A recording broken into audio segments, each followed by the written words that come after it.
1. Muhammad, born in Mecca in 570 AD, is the central figure of Islam. 2.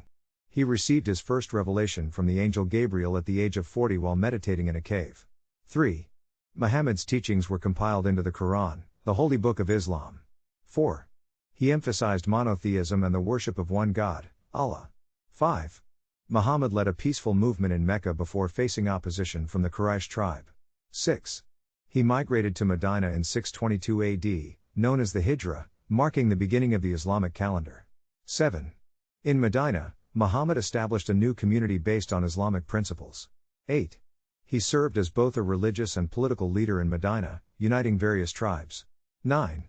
Muhammad negotiated treaties and alliances with neighboring tribes and communities. 10. He engaged in defensive battles against those who threatened the Muslim community. 11.